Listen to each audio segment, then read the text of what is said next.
अब ये एक चित्र है आपके सामने, ये आपको एक चित्र दिख रहा होगा। आपको चित्र देख के लग रहा होगा कि एक व्यक्ति जो है वो बाँसुरी बजा रहा है। क्या लगता है आपको? कौन है ये? अगर इस चित्र को किसी को आप दिखाएँगे बाँसुरी बजाते हुए तो वो कहेंगे ये तो कृष्ण हैं। पर आपको जानकर हैरानी होगी कि आज से हज़ार साल पहले मतलब 1053 ये तब की घटना है जब भारत में अल-बरूनी आके अपनी किताब लिख रहा था, ये लिख चुका था। उसी के कुछ समय की घटना है और ये जापान की घटना है।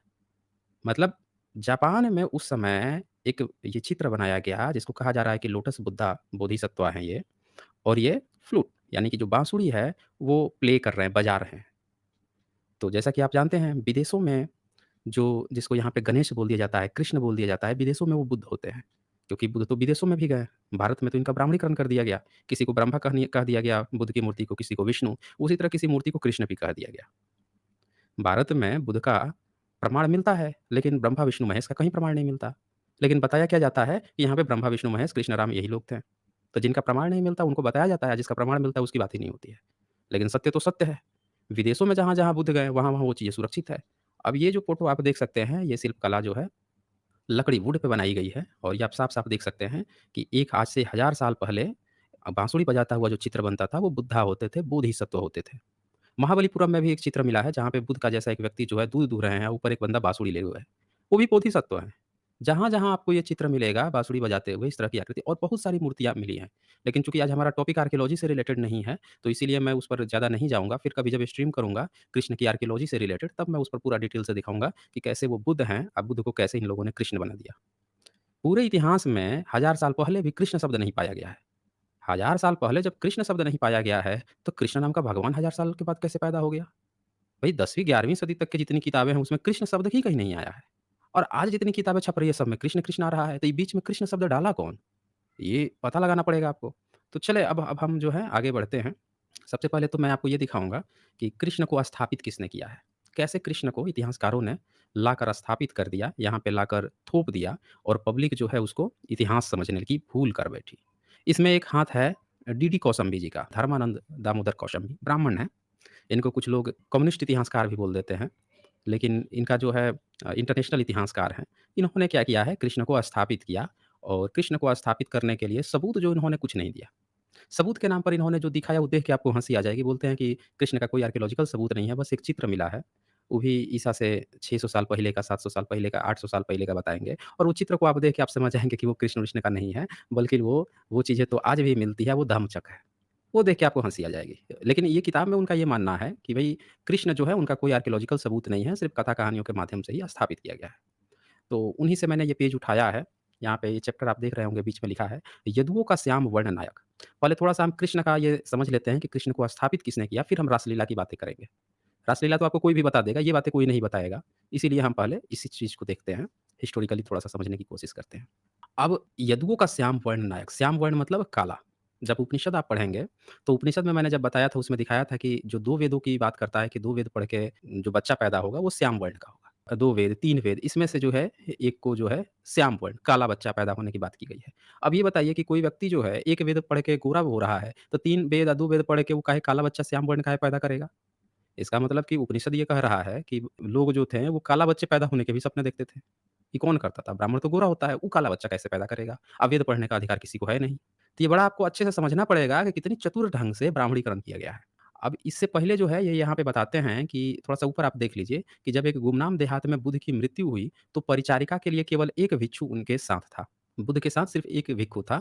उस समय तक उनके शाक्य कबीले का कत्लेआम हो चुका था और उनके दोनों संरक्षक राजाओं की दयनीय स्थितियों में मृत्यु हो चुकी थी। तो ये आप यहाँ पे देख पा रहे हैं कि उनके जो 2 संरक्षक थे राजा थे, उनकी मृत्यु हो चुकी थी, ऐसा ये लोग बताए हैं कहीं पे और उनके प्रतिभाशाली शिष्य सारिपुत्र और मोगललान पहले ही निर्वाण प्राप्त कर चुके थे। फिर भी बौद्ध मत का निरंतर प्रसार होता रहा। मतलब इसमें ये दिखाने का प्रयास कर रहे हैं कि बुद्ध की जब मृत्यु हुई, उसके बाद से उनके जितने चेले थे, शिष्य थे, सब लगभग खत्म हो चुके थे। कोई भी नहीं था। ये बताने का प्रयास कर रहे हैं। लेकिन आगे ये क्या लिखते हैं, क्योंकि वह मत तेज़ी से विकसित होते उस समय के समाज की आवश्यकताओं के अनुकूल था। बोल रहे हैं कि बौद्ध मत इसलिए तेज़ी से फैला क्योंकि उस समय का जो समाज था, उस समाज के लिए वो सबसे बेस्ट था और यही कारण था कि देश-विदेश सब ने उसको स्वीकार कर लिया, क्योंकि वो उस समय के समाज के लिए अनुकूल था। ये बता रहे हैं। अब आगे ये यहाँ से चैप्टर शुरू करते हैं यदुओं का श्याम वर्णनायक। अब ये क्या कहते हैं ज़रा सुनिएगा। परंतु जो पंथ भारत के करोड़ों लोगों के लिए 20वीं सदी तक एक सच्चे धर्म के रूप में जीवित रहा, वह बौद्ध मत नहीं है। चूँकि ये किताब पुरानी है, 1967-68 की किताब है, तब तक आर्कियोलॉजी भी बहुत ज़्यादा नहीं थी, लेकिन धर्मानंद कौशंबी जो हैं, ये इंग्लिश में लिखते थे, हिंदी अनुवाद गुणाकर मूल्य ने किया है, वो भी दूसरे इतिहासकार हैं। तो यहाँ पे आप देख पा रहे हैं कि इन लोगों के मन में उस समय तक क्या था कि बौद्ध मार्ग जो है, वो भारत में जीवित नहीं, हाँ, 20वीं सदी तक एक सच्चे धर्म के रूप में जीवित रहा, वह बौद्ध धर्म नहीं था। बिल्कुल सही बात है, 20वीं सदी तक नहीं था। 13वीं, 14वीं, साउथ में 16वीं सदी तक इसको अवनति कर दी गई थी, लेकिन विदेशों में ये फैल गया। बल्कि कृष्ण की पंचमेल पूजा का धर्म है। आप ये देखिए कि यहाँ पे कह रहे हैं कि बल्कि वह कृष्ण की पंचमेल पूजा का धर्म है। कृष्ण को मैंने कहा ना कि ये धर्मानंद कौशाम्बी जो हैं, धर्मानंद दामोदर कौशाम्बी जो हैं, ये कृष्ण को स्थापित किए हैं अपने इतिहास से। तो देखिए ये यहाँ पे कहते हैं कि बल्कि कृष्ण की पंचमेल पूजा का धर्म जो है वो ज़िंदा था। कृष्ण एक ऐसा व्यक्ति देवता है जिसकी शरण में आपत्ति पड़ने पर कोई भी दौड़ सकता था, परंतु मानवीय उपदेशक बुद्ध के पास इस प्रकार दौड़ना संभव नहीं था। तो यहाँ पे आप समझ पा रहे हैं कि ये दोनों को डिफरेंस दिखाया है कि कृष्ण एक ऐसा है जो कहता है कि भैया सारे धर्मों को छोड़कर आप चाहे कितने पाप किए हों, कितने भी आप खराब काम किए हों, आप दौड़ के मेरे शरण में चले आओ। आप व्यभिचारी हो, आप जो है बहुत सारे स्त्रियों में जैसे गोपियों की रासलीला की बात आती है, आप कितने भी धूर्त हो, दुष्ट हो, सब छोड़-छाड़ के आ जाओ, तुमको स्वर्ग मिलेगा, मेरे शरण में आ जाओ। जबकि बुद्ध का क्या था कि बुद्ध कहते थे कि नहीं, आपको जो है पंचशील पालन करना पड़ेगा, आपको सत्य बोलना पड़ेगा, आपको खुद को सुधार करना पड़ेगा। मेरे पास कोई टॉनिक नहीं है कि आप आओगे, बुध-बुध करने लगोगे और मैं कोई टॉनिक पिला दूँगा और आपके सारे पाप दूर हो जाएँगे। मैं झूठी दिलासा नहीं देता हूँ। आपको वास्तव में अगर बुद्ध मार्ग में आना है, तो आपको अपने आप को सुधार करना होगा, आपको सत्य बोलना होगा, झूठ से बचना होगा, हिंसा जो है उससे बचना होगा और आपको व्यभिचार से बचना होगा, नशा नहीं करना होगा। ये सब चीज़ें जो है आपको माननी पड़ेंगी। तो ये इसका यहाँ पे दिखाते हैं। फिर बोलते हैं दोनों में पग-पग पर वैषम्य है। समझ रहे हैं? दोनों में पग-पग पर वैषम्य है। हालाँकि बाद में कृष्ण के नाम से चलाए गए कई सिद्धांत लुक-छिप कर बौद्ध से उड़ाए गए थे, बौद्ध धर्म से उड़ाए गए थे। तो यहाँ पे आप साफ-साफ देख पा रहे हैं कि ये बोल रहे हैं कि कृष्ण जो कृष्ण का जो धर्म है, या जो 20वीं सदी तक ज़िंदा रहा, उसकी बहुत सारी बातें जो हैं बुद्ध मार्ग से चोरी का माल है। ये जो है कृष्ण को स्थापित करने वाले, जिन्होंने कृष्ण पर रिसर्च करके उसको स्थापित करने की कोशिश की, उन्होंने भी इस बात को माना है और अपनी किताब में साफ-साफ लिखा है कि बुद्ध मार्ग के जो सिद्धांत थे, उसी को लुक-छिप कर उड़ाकर और कृष्ण मार्ग के नाम पर चलाया गया है। समझ रहे हैं ना? यहाँ पे आप साफ-साफ देख सकते हैं। इसीलिए गीता पर मैंने जब बनाया था, वो जो वीडियो बनाया था, तब बहुत सारे लोगों को बड़ा दर्द हो रहा था। कह रहे हैं कि अरे भैया आप खुद ही लिख दिए हो, किसने इसे रिसर्च किया है, ये क्या है? लेकिन यहाँ पे आप देख पा रहे हैं कि जो इतिहासकार हैं, जिन्होंने इसको स्थापित किया है, उस समय भी 1967-68 तक में भी वो इस बात को खोज चुके थे कि जो कृष्ण की जो बातें हैं, वो बुद्ध मार्ग से ही लुक-छिप कर चोरी करके उसमें डाली गई हैं। और सुनिए, और सिद्धांत ही नहीं कुछ, कह रहे हैं सिर्फ सिद्धांत ही नहीं, कुछ उपाधियाँ भी, जैसे भगवत, नरोत्तम, पुरुषोत्तम, कह रहे हैं कि जो बुद्ध की उपाधि थी, भगवत उनको कहते थे, नरोत्तम कहते थे, पुरुषोत्तम, ये सारी भी उपाधियाँ जो हैं उड़ाकर चोरी करके इन लोगों ने डाल दी। तभी तो इसका नाम इन्होंने भगवत पुराण रखा। तभी तो इन्होंने अपने जो पुराण मुस्लिम शासन काल में बनाया, अंग्रेज़ों के शासन काल में, उस किताब का नाम रखा इन्होंने भगवत पुराण, भगवत गीता। जबकि भगवत शब्द जो है आर्कियोलॉजिकल एविडेंस मिल चुके हैं कि ये बुद्ध के लिए, पूर्व बुद्धों के लिए, सबके लिए इस्तेमाल होते थे और ईसा से पहले भी इनके आर्कियोलॉजिकल एविडेंस मिल गए हैं। जहाँ-जहाँ भगवत लिखा मिला हुआ है, वो समझ जाइए बुद्ध की बात हो रही है। लेकिन ये लोग आज क्या करते हैं कि जहाँ कहीं भगवत और वासुदेव शब्द मिलेगा, उसको ये दिखाएँगे कि कृष्ण की बात हो रही है और भगवत वासुदेव की बात हो रही है। ऐसा ये दिखाने का प्रयास करेंगे। लेकिन यहाँ देखें, इतिहासकार ने भी जिसने कृष्ण को स्थापित करने की कोशिश की है, वो भी बोल रहा है कि नहीं, भगवत जो है बुद्ध का ही शब्द है, नरोत्तम भी बुद्ध का ही शब्द है, पुरुषोत्तम भी बुद्ध का ही शब्द है। इसको बाद में उसमें से चुरा के कृष्ण मार्गियों ने और कृष्ण लोगों ने इसमें अपने में डाल दिया है। ये देखें, इतिहासकार भी साफ-साफ बोल रहे हैं। आगे सुनिए, बुद्ध एक ऐतिहासिक व्यक्ति थे, परंतु कृष्ण के बारे में कोई ऐतिहासिक प्रमाण नहीं मिलते। तो आप इससे भी समझ सकते हैं कि जो काल्पनिक है, वो बाद में खड़ा किया गया है और इसीलिए वो काल्पनिक है। काल्पनिक चीज़ें बाद में खड़ी की जाती है। और देखिए, सिवाय इसके कि आख्यानों तथा अनुश्रुतियों को मिलाकर कई सारे कृष्णों में एक सर्वेश्वर कृष्ण की रचना कर दी गई है। यानी आप यहाँ पे देख पा रहे हैं, ये भी बोल रहे हैं कि कई सारे आख्यान जो बोले जाते हैं, कथा कहानी होती है और जो सुनी-सुनाई कथा कहानियाँ होती है, इन्हीं सबको मिला-जुला कर कृष्णों में से एक सर्वेश्वर कृष्ण की रचना कर दी गई है। बहुत सारी कहानियों को मिला-जुला कर कृष्ण के नाम पर खड़ा कर दी गई है। कालांतर में मिथकों को बढ़ाते जाने से और बुद्ध में देवत्व का आधिकारिक आरोपण करने से बौद्ध धर्म की अवनति हुई। तो यहाँ पे ये बोल रहे हैं कि जैसे-जैसे समय बढ़ते रहा, तो बुद्ध मार्ग में जैसे-जैसे देवत्व जो है चीज़ें मिलाते जाने लगे, लोग पंचमंगिया जो है आके घुस के अपनी-अपनी नौटंकी खड़ी करने लगे, तो उससे बुद्ध मार्ग जो है उसकी ब्रांचेज़ जो हैं टूटने लगी और बुद्ध मार्ग की अलग-अलग ब्रांचेज़ बनी, वो अवनति पे गया। लेकिन ये कह रहे हैं दूसरी तरफ कृष्ण भक्ति को संचित देव कथाओं पर ही खड़ा किया गया। वही बोल रहे हैं कि उसमें जब देवत्व मिलाया गया, तो बुद्ध मार्ग जो है अवनति पे चला गया, यानी खत्म होने लगा, क्योंकि उसमें चमत्कार और अंधविश्वास पाखंड था नहीं। जब उसमें आप मिलाने की कोशिश करोगे, तो ऑफ कोर्स वो खत्म हो जाएगा, अपना मूल स्वरूप खो देगा। दूसरी तरफ जितना अंधविश्वास पाखंड इसमें घुसेड़ा गया कृष्ण में, उतना ही खड़ा होते गया, क्योंकि तो काल्पनिक था। असली होता तब तो, जो काल्पनिक होता है उसमें तो भर-भर के पाखंड डालो। तो ये बात भी यहाँ पे ये कह रहे हैं कि जितना पाखंड मिलाया, ये चीज़ मिलाया, वहीं से ही खड़ा हुआ और बुद्ध मार्ग वहीं से डाउन हुआ। जहाँ से डाउन हुआ, वहाँ से ही खड़ा हुआ, क्योंकि इसमें अंधविश्वास पाखंड घुसाया गया। अब ये देखें इसमें। इन्हीं से इसे बल मिला। सरलतम शब्दों में सुगम तर्क शैली में जैसा गंभीर एवं सुस्पष्ट विवेचन आरंभिक बौद्ध शिक्षाओं में देखने को मिलता है, वैसा कृष्ण के नाम पर आरोपित शिक्षाओं में नहीं मिलता। यहाँ पे आप देख पा रहे हैं कि इतिहासकार ये भी साफ-साफ कह रहे हैं कि जितना स्पष्ट और गंभीर सुस्पष्ट विवेचन बौद्ध शिक्षाओं में मिलता है, कृष्ण में नहीं मिलता है। इसलिए नहीं मिलता है क्योंकि कृष्ण की तो काल्पनिक चीज़ थी और वो कपोड़े, पाखंडी लोग जो अंधविश्वास और काल्पनिकता के आधार पर उसको खड़ा कर रहे थे, उनको इतना ज्ञान कहाँ होगा? ज्ञान होता तो इतनी अंधविश्वास, पाखंड की ज़रूरत ही नहीं पड़ती। जो आपसे कह दे कि मेरी बात पर बिलीव कर लो, विश्वास कर लो, इसलिए कर लो क्योंकि भगवान का शब्द है, मैंने ये देखा है, तो इसका मतलब समझिए कि वो झूठ बोल रहा है।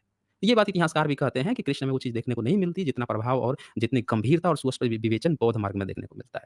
वैसा कृष्ण के नाम पर आरोपित शिक्षाओं में नहीं मिलता। प्रभावशाली संस्कृत भाषा में रची गई अपूर्व असंगतियों से भरपूर पुस्तक गीता पाठक के परिणामों की ओर से आँख मूंदकर प्रायः हर प्रकार का काम करने की छूट दे देती है। कह रहे हैं कि गीता की जो किताब है, आँख मूंद के सबको हर चीज़ करने की छूट दे देती है। तभी तो आप देखेंगे कि गीता का, भगवान को मानने वाले जो हैं वो ढोंगी और वो कभी जेल में चले जाते हैं, कभी आसाराम जो है जिसको बापू बना के लोग घूम रहे थे। सारे नेता लोग बापू बना के घूम रहे थे, जेल में सड़ रहा है बलात्कार के जुर्म में। तो जब आपकी किताबें जो हैं इस तरह की बातें करेंगी, जब आपका ईश्वर के नाम पे ऐसी अफ़वाहें फैलाई जाएँगी, तो ऑफ़ कोर्स वो अच्छा नहीं होगा। ये बात ये कहते हैं। गीता भी इसी तरह से लोगों को गलत शिक्षा दे देती है, छूट दे देती है कि जो मन करे वो करो, जिसमें जाओ। कभी वो जो ह्यूमैनिटी होती है उसकी बात नहीं कर पाती, मानवता की बात नहीं कर पाती। बहुरूपी देवता कृष्ण भी इसी प्रकार बेमेल है। यहाँ पे देखें इन्होंने स्थापित भी किया है, साथ में ये भी लिखा है कि बहुरूपी देवता जो कृष्ण है वो भी बेमेल है। बेमेल मतलब समझ रहा है ना? जो मैच ही नहीं कर रहा है। ऐसे लग रहा है कहीं भानुमति का कुनबा कहीं से तोड़ा, कहीं से जुड़ा क्योंकि चुराया तो बौद्ध मार्ग से गया था। तो इसीलिए बोलते हैं कि बेमेल है। यद्यपि वह सभी पुरुषों के लिए सब कुछ और अधिकांश स्त्रियों के लिए सर्वस्व है। अब देखिए बात आती है कि कृष्ण का जो चरित्र रचा गया है काल्पनिकता में, वो इस तरह से रचा गया है कि वो स्त्रियों के लिए सर्वस्व है। दिव्य और प्यारा, शिशु, नटखट, बाल गोपाल, गोपालकों की बस्ती में सभी गोपियों का प्रेमी, अनगिनत देवियों का पति। अब देखिए अनगिनत देवियों का पति भी है, गोपियों का प्रेमी भी है, सबका प्यारा है, अत्यधिक स्वच्छंद और मैथुन मैथुन क्षम संभोगी। मतलब उसको संभोग के लिए और सेक्स फैक्स के लिए सबसे स्वच्छंद माना जा रहा है, इस तरह से उसको पेश किया गया है। फिर भी रहस्यमय सम्मिलित में केवल राधा का अनुरागी। अब देखिए इतना सारा चीज़ होने के बाद से भी इनके जो भक्तजन हैं, वो सिर्फ़ राधा से उसको जोड़ते हैं। हर जगह आप सुने होंगे कहेंगे राधे कृष्ण, अरे राधे, राधे। अरे भैया आधे-आधे, पूरा तो पढ़ लेते, चल क्या रहा है? भई उनकी सारी किताबों में आपने उनका चरित्र हरण करके रख दिया और वो व्यक्ति को आप बोल रहे हो आधे-आधे सॉरी राधे-राधे। अब यहाँ पे क्या होता है, आगे अब यहाँ पे देखते जाइए। तपस्वी जीवन का प्रतिपादक परम शक्ति का साक्षात अवतार परंतु इतना अधिक उदंड कि उसने अपने मामा कंस का वध कर दिया। लीजिए भाई साहब, मामा कंस का भी वध कर दिया और दूसरे के यज्ञ में अभक्ति सम्मानित अतिथि शिशुपाल का सिर काट लिया। सम्मानित अतिथि, एक सम्मानित अतिथि शिशुपाल आया था, उसका भी सिर काट दिया। भई आप किसी को अतिथि है, कोई बुलाओगे, आपके घर में आ गया, आप उसका सिर काट दोगे? ये कह के कि इसका पाप का घड़ा भर गया है। कोई भी व्यक्ति आपके घर पे आता है, तो भैया अगर आप मान लेते हैं कि 2-4 शब्द बोल दिए आपको, अतिथि है, सम्मानित अतिथि है, बुलाए हो, कह दोगे कि भैया देखो अब इससे ज़्यादा मत बोलो, अब हम नहीं सुन सकते, जाओ भैया तुम जाओ। ज़्यादा से ज़्यादा होगा तो अपने नौकरों से, अपने सैनिकों से कहो भैया इसको बाहर निकाल दो, घर से बाहर निकाल दो, गेट बंद कर दो, मत घुसने दो इसको। और उसका सिर काट दोगे? इतनी हिंसक, देवता हो, ईश्वर हो, मतलब इतनी अंधभक्ति में कृष्ण को खड़ा किया गया है, पता नहीं लोग कैसे मान लेते हैं। कभी अपनी मामा की हत्या कर दे रहा है। मतलब मामा की हत्या करने का पीछे क्या है कि किसी ने कहानी सुना दी है कि भैया इसकी ना हत्या करके इसका जो भगीना है वही राजा बनेगा। बहुत पहले कबीले हुआ करते थे, उन कबीलों में ऐसा था ना कि जब राजा था, तो राजा का जो वो होता था जो बहन होती थी, उसका बेटा फिर दोबारा राजा बनता था कबीलों में। तो उनके यहाँ क्या थी, ये भी नियम था कि जब वो राजा बनेगा ना, तो उसके पहले जो राजा मतलब मुखिया जो होता था, उसकी बलि चढ़ाएगा। ये भी नियम था। तो अब यहाँ पे आप देखिए कि ये जो बंदा है, अपने मामा की भी हत्या कर देता है। अब भैया आप उसको जस्टिफ़ाई करने के लिए कितनी भी कहानी बुन लो, कि उसने जेल में डाल दिया, ये कर दिया, वो कर दिया। फाइनली आपने दिखा क्या रहे हो कि वो अपने मामा की हत्या कर रहा है। कभी उसके यहाँ सम्मानित जो अतिथि बुलाया, उसका गला काट दे रहा है अपने ही घर में बुला के। ये कोई अच्छी चीज़ है? आपके घर में किसी अतिथि को बुलाओगे, भैया वो कितना भी गुनाह किया उसका घर में बुला के गला काट दोगे उसका? ये भारत की शिक्षा हो सकती है? नहीं हो सकती ना। भारत में कभी आपने देखा है कि कोई ऐसा व्यक्ति है, उसके आगे-पीछे जो है सारी स्त्रियाँ, चाहे वो पहले से विवाहित हों, चाहे उनके बाल-बच्चे हों या वो नई नवेली हों, सब उसके पीछे आगे-पीछे भाग रही हों, रात में उसके यहाँ पहुँच जा रही हों, कर रही हों कि भैया मेरे साथ ना रसलीला रचाओ, रसलीला रचाओ। ऐसा कभी सुना है आपने? भारत का कल्चर हो सकता है? नहीं है भारत का कल्चर। मैं दिखाऊँगा ही कहाँ का कल्चर है। कहाँ से उठा के छिप दिया गया है भारत में और भारत की पब्लिक जो है हम इतने भोले लोग हैं कि अपना असली कल्चर भूल के छपी-छपाई नकली कल्चर को उठाकर डाल दिए गए हैं। शुरू भी देखिए कहाँ से हुआ है। बुद्ध मार्ग खत्म हो रहा था। अंधविश्वास और ये चीज़ें फैल रही थी वहाँ से कृष्ण उफान मार रहा था। अच्छा, बुद्ध मार्ग में क्या था कि उसमें जो लड़के बुद्धिस्ट बनते थे या जो बौद्ध मार्गी थे वो बड़ा संयमी होते थे। बुद्धिस्ट तो शादी-वादी भी नहीं करता था। लड़की-वड़कियों को बड़ी आदर की दृष्टि से देखता था। माँ को बहुत सम्मान दिया गया है बौद्ध मार्ग में। सबसे ज़्यादा मातृ शक्ति को सम्मान दिया गया है। अब ब्राह्मण धर्म में माँ का ही गला काटने की बात आई है। परशुराम पहले अपनी माँ का ही गला काटता है। तो ब्राह्मण धर्म जो है उपनिषद में तो ये तक लिख दिया गया कि माँ-बाप को काट के भी तुम इंद्र की पूजा-पाठ करोगे ना तो स्वर्ग पहुँच जाओगे, ब्रह्मलोक तुम्हें मिलेगा। ये तक लिखा गया है। दिखाया है मैंने उसको। तो बुद्ध मार्ग इतना सम्मान करता था और यहाँ आप देख रहे हो कि स्त्रियों को रासलीला बना दिया गया है। तो इससे आप समझ सकते हो था क्योंकि ये सारी कहानी जो है ना रासलीला-फासलीला वाली सब मुगल काल में बनाई गई है। ये जो इन लोगों ने भक्ति आंदोलन चलाया था तभी ये सब रचा-बुना है। तो यहाँ सवाल आपको पूछना पड़ेगा कि क्या ये कॉम्पिटिशन में लिखा है इन्होंने? या फिर कृष्ण जो कि कभी बुद्ध थे, तो बुद्ध का ही इन्होंने बुद्ध को क्योंकि बुद्ध में तो संयम की बात है, ब्रह्मचर्य की बात है, औरतों के सम्मान की बात है। उसमें तो नहीं है कि जाके कोई रंगीला बन जाओ, ऐसा तो नहीं है। तो क्या बुद्ध का चिरहरण करने के लिए उसमें से जो ये बोधिसत्व थे जो बाँसुरी बजाते थे, उनका चरित्र हरण करने के लिए ये कृष्ण का किरदार खड़ा किया गया? या मुस्लिमों से कॉम्पिटिशन चल रहा था कि तुम्हारे नबी ऐसे, तो लो हमारे भगवान ऐसे? ये आपको तय करना पड़ेगा, दोनों में से कौन-सी कहानी आपको सूटेबल अच्छी लग रही है। बहरहाल आगे बढ़ते हैं। परंतु महाभारत युद्ध, जो महाभारत युद्ध है, इसमें जो है वो ये तो क्षत्रिय कहा जाता है कि क्षत्रिय थे, लेकिन महाभारत युद्ध में क्षत्रिय ही नहीं थे, सारथी बन गए। सारथी तो सूत पुत्र होता था। कर्ण को इन्होंने शादी नहीं होने दी, किससे? द्रौपदी से। ये कह के कि ये तो सूत पुत्र है, सूत का पुत्र है। जबकि वो कर्म से क्षत्रिय था, क्षत्रिय ही समझिए जब काल्पनिक की कहानी में बात कर रहे हैं तो। वो तो लड़ाई-वड़ाई सब सीखा था, तो उससे शादी नहीं होने दी, खुद ही सूत बन गए। खुद क्षत्रिय थे, तो खुद सूत बन गए, लड़ाई ही नहीं किया। लड़ाई में करते-करते उसी में एक बार चक्का भी उठा लिए थे मारने के लिए। जो रथ का चक्का होता है, वही उठा के चले गए थे मारने, उनमें कंट्रोल भी नहीं था। ना औरतों के प्रति कंट्रोल था, ना अपने वचन के प्रति। जबकि बुद्ध मार्ग में जो है सेल्फ कंट्रोल की बात आई है कि भैया अपने आप को कंट्रोल करो। अपने आप को इतना कंट्रोल करो, बौद्धिकों से क्या होता है कि भैया अपने आप को कंट्रोल करो। आपके वाणी पे कंट्रोल होना चाहिए, आपके विचार में कंट्रोल होना चाहिए, आपको हर चीज़ में कृष्ण में कोई कंट्रोल ही नहीं है। ना ही अपने दुनिया को ज्ञान बाँट रहे हैं। पूरा कुरुक्षेत्र में ले जाकर अर्जुन को ज्ञान बाँट रहा है कि क्षत्रिय का ये कर्म है, क्षत्रिय का ये कर्म है, ब्राह्मण का ये कर्म है, शूद्र का ये कर्म है। अपने क्षत्रिय बन के कौन-सा कर्म निभाए थे लड़ाई के मैदान में? तो यहाँ पे ये इतिहासकार जो हैं, ये लिखते क्या हैं, बड़ा अच्छा बात लिखे हैं। लिखते हैं कि निर्णायक क्षणों में उनका परामर्श हमेशा ही शिष्टाचार, न्याय व्यवहार और छात्र धर्म के हर नियम के विरुद्ध रहा। कह रहे हैं कि जब निर्णायक समय आया तो हर उनका जो निर्णय था, वो नियम के जो छात्र धर्म होता है, क्षत्रिय धर्म होता है, उस नियम के विरुद्ध था इनका हर चीज़, पूरे उसमें। संपूर्ण कृष्णा व्याख्यान इस बात की एक शानदार मिसाल है कि एक सच्चा आस्तिक किस हद तक आँख मूंद कर चाहे जिस बात में यकीन कर सकता है और गीता की सत्यभाषी दलीलों के लिए कृष्ण व्याख्यान के अवसरवाद का बेजोड़ चौकठा प्रस्तुत किया है। मतलब ये यहाँ पे इन्होंने इनकी पूरा भूत उतार दिया है। कहें कि आस्तिक जो है वो कितनी हद तक आँख मूंद के किसी बात पर बिलीव कर सकता है। वहीं गीता सुन रहा है कि गीता में कृष्ण क्षत्रिय की बता रहा है कि क्षत्रिय का ये कर्म है, अर्जुन तुम क्षत्रिय का कर्म करो। आपने जो है सारथी बन गया है क्षत्रिय से। फिर उसी तरह से हर जगह जहाँ अर्जुन कर्ण का वो फँसता है, चक्का धँसता है, तो वहाँ पे कहता है कि मौका अच्छा है, मार दो, मार दो। ये मत सोचो कि सही है कि गलत है। आज जो क्षत्रिय ये बात कहता है कि प्राण जाए पर वचन न जाए, तो वो बुद्ध का धर्म पालन कर रहा है। नहीं तो राम भी छुप के मारा है बाली को। राम भी बहुत छल-कपट से मारा है, कृष्ण भी बहुत छल-कपट से मरवाया है। ये जो बात है कि सत्य बोलो, असत्य पे खरे उतरो, जो आज के लोग बोलते हैं कि हम क्षत्रिय हैं, ये हमारा धर्म है, वो ब्राह्मण धर्म का हिस्सा नहीं है भाई साहब, वो बुद्ध धर्म का हिस्सा है। ये लोग कभी बुद्धिस्ट थे, भूल गए हैं। पिछले 700-800 सालों में जब से मुगलों से साठ-गाँठ ब्राह्मणों ने की, तब से इनका पूरा हुलिया बिगाड़ दिया, तब से ये लोग भूल गए, इनका असली क्या धर्म है। अब ये देखें, ये एक मिर्ज़ापुर जो है, वहाँ पे एक चित्र मिला है। इसमें एक व्यक्ति जो है, ऐसा दिखाया गया है कि रथ पर अभी आप देख पा रहे हैं कि एक रथ है और उस रथ पर कई सारे चक्के हैं। 1-2 चक्का नहीं है, बहुत सारे चक्के हैं। उनको हाथ में लेके बार-बार चला रहा है। जापानी मूवी देखेंगे ना, तो वहाँ भी खूब ऐसे चक्के उठा-उठा के चलाते हैं। और ये चक्का आपको कैसा दिख रहा है? हाथ में पकड़े हुए है। ऐसा दिख रहा है कि उँगली लगा के फँसा के उँगली में नाच रहा हो ऑटोमैटिकली और जाके किसी का गर्दन कटाया हो। तो ये लोग क्या किए हैं, इसको उठा के वो जो बीबी लाल था ना, जो साबित कर रहा था कि आज से ईसा से 900 साल पहले महाभारत हुआ था। ये बड़े धुरंधर खिलाड़ी लोग थे। इतनी हल्की-हल्की बातों को कृष्ण से जोड़ लिए। जबकि ये कहीं से भी आपको कृष्ण लग रहा है। कृष्ण जो है इस तरह से रथ पर बैठ के चक्का चलाता था। सारथी बना हुआ था, ये चक्का चलाता था। इसको कृष्ण से जोड़ दिए हैं। ये लिख रहे हैं कि मिर्ज़ापुर की एक गुफ़ा में पढ़िए ना आप, साफ-साफ लिखा हुआ है। चक्र फेंकता हुआ रथारोही लगभग 800 ईसा पूर्व। इन्होंने अनुमान लगाया कि ये लगभग 800 ईसा पूर्व है और सुनिए, इस पूरे कृष्णाख्यान का सिलसिला कम से कम ईसा की 12वीं सदी तक और महान रामानुजाचार्य के वैष्णव आंदोलन तक चला। परंतु फिलहाल इस कहानी से हम ईसा पूर्व 4वीं सदी तक ही लेंगे। कृष्ण के बारे में एकमात्र पुरातात्विक प्रमाण है। यही एकमात्र जो चित्र दिखाया ना, यही एकमात्र पुरातात्विक प्रमाण है। उसका पारंपरिक हथियार चक्र जिसे फेंक कर मारा जाता था। सुन रहे हैं? फेंक कर मारा जाता था। आज जापान में आप चले जाइए, आज भी चक्र फेंक के मारते हैं। वहाँ का जो हीरो होगा ना, छोटे-छोटे चक्के लगा के सट देंगे चलाएगा। ऐसे चला के मारेगा दूसरे को सामने को। जापान में भी, चीन में भी, क्योंकि ये बुद्धिस्ट जो थे, उन लोगों का इस तरह का हथियार प्रयोग करते थे। अब ईसा से 800 साल इन्होंने पहले लिख दिया, तो ये समझ रहे हैं कि अभी कृष्ण को स्थापित कर देंगे बुद्ध से पहले। अरे भाई साहब, इस तरह के जो चक्के होते थे, जो धम्मचक्र होता था और उसमें हालाँकि 6 तीलियाँ दिखाई गई हैं। 8 तीली बुद्ध के समय से 8 तीली आ जाती है। उसमें 6 तीली दिखाई गई है। तो वो कहीं न कहीं पूर्व बुद्धों की बात हो रही है। इसमें कहीं भी बात नहीं हो रही है कृष्ण की। और क्या है, ये मिला कहाँ है? तो बौद्ध दक्षिण गिरी में मिला है। सबसे खास बात है कि ये जो चित्र अभी मिला है ना, ये एक गुफा चित्र है और आप जानते हैं कि जो केव्स होते हैं, उसमें चित्रकली कौन करता था? बुद्धिस्ट करते थे। लिखा भी है कि परंतु मिर्ज़ापुर जिले ब्रैकेट में दरअसल बौद्ध दक्षिणागिरी, तो बौद्धों के ही केव्स में ये चित्र भी मिला है।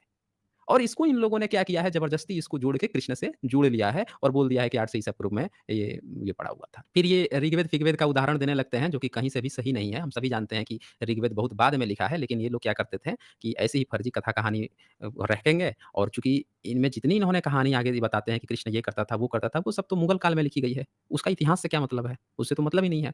ये आगे पूरा लिखते हैं कि बालक कृष्ण वासुदेव गोकुल में बड़ा हुआ, उसने इंद्र से गोधन की रक्षा की, अनेक मुँह वाले विस्तर कलिय नाग का, जिसने मथुरा के पास यमुना के सुविधाजनक तक जाने का मार्ग रोक दिया था, मर्दन करके खदेड़ दिया, ये कर दिया, ये सारी कहानी चुराई गई है। मैं बताऊँगा ये कहाँ से चुराई गई है। फिर बहन का पुत्र ये बनता था, वो बनता था। यहाँ पे एक चीज़ आप देखें ईसा पूर्व ये लिखते हैं यहाँ पे, कल्पित महाभारत युद्ध के 36 साल बाद जब आपसी कलह में सारे यदुओं का नाश हो गया। ये भी लिखते हैं कि जो कल्पित मतलब काल्पनिक जो महाभारत है, उस काल्पनिक महाभारत में ये बात लिखी है कि लड़ाई के 36 साल बाद सारे यदुवंश का नाश हो गया, यदुओं का पूरा नाश हो गया। पूरा खत्म हो गया। कोई था ही नहीं। उस कथा या कहानी के अनुसार आज के जितने यादव लोग हैं, वो है ही नहीं उनके वंशज। वो तो उसी समय खत्म हो गया उस कथा कहानी के अनुसार। इसमें साफ-साफ लिखते हैं ये। आगे क्या कहते हैं ये, नाश हो गया तो उसके काफ़ी बाद भी कृष्ण पूजा का प्रसार होते रहा। अब ये कह रहे हैं कि वो सब नाश हो गया लेकिन उसके बाद भी कृष्ण पूजा का प्रसार होते रहा। इन्होंने अलग से जोड़ा है क्योंकि इन्होंने कृष्ण को स्थापित किया है बिना सबूत के। अब आगे देखिए ये क्या कहते हैं, ईसा पूर्व 6ठी सदी से मथुरा पर सूरसेनों का अधिकार हो गया था। ब्राह्मणों ने मोती दक्षिणा लेकर झूठी वंशावलियाँ बनाकर ही मध्य युग के नवोदित यादवों अब देखिए मध्य युग की बात आ रही है यानी 7वीं सदी से लेकर 15वीं-16वीं सदी के बीच में। तो कि यदुवंश तो महाभारत के अनुसार खत्म था। तो ये आज के जो यदुवंशी जो बन रहे हैं, कृष्ण को अपना पूर्वज बना रहे हैं, ये भी फर्जी वंशावली है। ये ब्राह्मणों ने मोटी दक्षिणा लेकर झूठी वंशावलियाँ बनाकर ही मध्य युग तो आपको पता ही होगा। आपने मध्य इतिहास काल पढ़ा है ना? कौन आता है? मुस्लिम शासन काल आता है। तो उसमें इन्होंने नवोदित यादवों, जो नए-नए अपने को यादव बन रहे थे, इन लोगों को तथा जाधवों का संबंध कृष्ण के यदुवंश से जोड़ दिया था। किंतु सूरसेनों ने यदुओं से उनका संबंध न होने पर भी कृष्ण पूजा को जारी रखा और मथुरा इसका केंद्र बना रहा। ये सारा काम जो है मुस्लिम शासन काल में हुआ है। हालाँकि इन्होंने थोड़ी-सी गलती कर दी है कि सूरसेनों को बता दिया कि ईसा से 600 साल पहले थे। जबकि ईसा से 600 साल पहले पूरा खुदाई हुआ है वहाँ पे मथुरा में, कहीं कृष्ण का कोई रत्ती भर जगह नहीं मिला है वहाँ पे। पूरा का पूरा वहाँ पे कनिष्क मिल गए, बुद्ध मिल गए, जैन तक मिल गए। कृष्ण का कोई नामो-निशान नहीं है। तो ये इन्होंने फर्जी बात यहाँ पे ये लिख दी है कि कृष्ण पूजा होती रही। दरअसल इनका जो मध्यकाल के बाद से जो जो इन्होंने लिखा है ना कि फर्जी वंशावली, तब से कृष्ण पूजा हुई ये बात सही है, उससे पहले कृष्ण पूजा की बात नहीं है। और आगे देखें, कृष्ण के विवाहों ने कुछ मातृसत्तात्मक आर्य पूर्वों को पितृसत्तात्मक आर्यों से आत्मसात कराने में महत्वपूर्ण योग दिया। अब मातृसत्तात्मक आर्य पूर्व, भई मातृसत्तात्मक सिर्फ़ बुद्धिस्ट होते थे, वही अपने को आर्य कहते थे। पितृसत्तात्मक जो है, ये ब्राह्मणवादी ढांचा आया हुआ है, उनको आर्य का ना कहें, ये ब्राह्मण हैं तो ये लिख दिए हैं खैर। यहाँ वह सदैव स्मरण रहना होगा कि न केवल अन्य संकलन उन्नति और अन्य उत्पादक बने, तो ये पूरा जो है इस तरह से आगे ये बताते जाते हैं। तो कुल मिला के आपने देखा कि कृष्ण का जो है फर्जी वंशावली बना के वो किया गया। अब इन्होंने एक और कहानी जोड़ी है यहाँ पे देखेंगे, क्या बोलते हैं ये, ईसा पूर्व 4वीं शताब्दी में यूनानियों ने जब भारत पर आक्रमण किया तो उन्होंने देखा कि पंजाब के मैदानों में भारत में कृष्ण नहीं था, ये याद रखिएगा। ईसा से चौथी सिकंदर के समय में भारत में कृष्ण नहीं था। ये देखिए क्या कहानी यहाँ पे आती है। बोल रहे हैं कि तब वो जो यूनानी आए थे ना, वो उन्होंने देखा कि पंजाब के मैदानों में उनके हेरक्लिस से मिलते-जुलते नर देवता की पूजा का अधिक प्रचलन है। और आपको पता होगा कि ये जो उस समय जो समय था सिकंदर का समय, उस समय पाकिस्तान, पंजाब, आधा पंजाब तो पाकिस्तान में है। तो ये पूरा क्षेत्र जो है उस समय भारत का हिस्सा ना होके उधर ग्रीकों के ही अधीन में था। उस समय उन्हीं ग्रीक्स लोग के अधीन में था। उसके बाद से चंद्रगुप्त जो हैं वो सेल्यूकस ने गिफ्ट दिया, जीत गए तो, तब ये भारत के क्षेत्र में आया। तो वही ग्रीक में एक देवता होता था, उसका नाम था हेराक्लीस। उसका प्रभाव था कि इन क्षेत्रों में एक देवता की ऐसी पूजा करते थे ग्रीक वाले और उसकी भी कहानी जो है कुछ इस तरह से थी कि वो यूनानी वीर परंपरा में एक मल्ल योद्धा था। हेराक्लिस जो था वो एक मल्ल योद्धा था मतलब कि जैसे कंस को ये मल्ल युद्ध में हराते हैं उसी तरह वो मल्ल योद्धा था। कड़ी धूप में इसका श्याम वर्ण हो गया था क्योंकि धूप में हमेशा मल्ल युद्ध प्रैक्टिस करता था, एक्सरसाइज करता था तो इसलिए सांवला हो गया था। उसने हाइड्रा नामक कालिया की तरह एक बहुमुखी सर्प का बहुत सारे उसके मुँह थे, उस सर्प का वध किया था और अनेक अप्सराओं से विवाह या रमण किया था। ये पूरी कहानी उसकी थी। तो चूँकि ये जो पाकिस्तान का क्षेत्र और जो भारत का कुछ क्षेत्र उस समय उन ग्रीकों के अधीन में था और वहाँ पे उन लोग वैसा करते थे, वो चीज़ ही उन लोगों ने पाया था। इसके अलावा कृष्ण की जिस ढंग से मृत्यु हुई है, उसे यूनानी लोग अपने आख्यानों में भारतीयों की अपेक्षा अधिक रूप से अच्छे से समझते हैं। भारतीय क्या कहेगा कि कृष्ण जो है जातक कथा है ना, घत जातक कथा उसमें तो दिया है कि कृष्ण जो है जब आपस में ही उसके दसों भाई लड़ मरते हैं, तो कृष्ण, बलराम और उसकी एक बहन रहती है, भाग खड़े होते हैं वहाँ से। भागते हैं तो रास्ता में एक यक्ष आता है और बलराम को मार के खा जाता है। फिर कृष्ण वहाँ से आगे जाता है तो उसकी बहन और वो आगे जाते हैं तो एक पेड़ के नीचे कृष्ण बैठता है और उसकी हालत ख़राब हो गई रहती है, आगे चलने में असक्षम होता है, फ़ीवर टाइप का, बीमार टाइप का रहता है। तो उसकी बहन कहती है कि अच्छा तुम यहीं रहो, मैं भीख माँग के लाती हूँ, भिक्षा माँग के लाती हूँ अगल-बगल के गाँव से तुम्हारे लिए। तब तक एक बहेलिया आता है, मार देता है तीर उसके पैर में, मर जाता है। तो ये लिखते हैं कि भारतीयों को ये बात समझ में नहीं आती कि यार इतने छोटे जख्म से कोई मरता है क्या? नहीं मरता है। इससे अच्छा तो जो हेराक्लिस की कहानी ग्रीकों ने बना रखी है कि विष बुझा तीर मार दिए सब पैर में, तो वो विष के असर से मर गया। समझ रहे हैं ना? तो ये चीज़ जो है आप देख सकते हैं पूरा कहानी वहाँ से चेपा गया है और उसको उठा के इन लोगों ने जातक कथाओं के साथ मिला के एक फर्जी किरदार जो है खड़ा कर दिया कृष्ण के नाम पे। अब भाई लोग जो हैं हमारे वो तो पढ़ते तो हैं नहीं।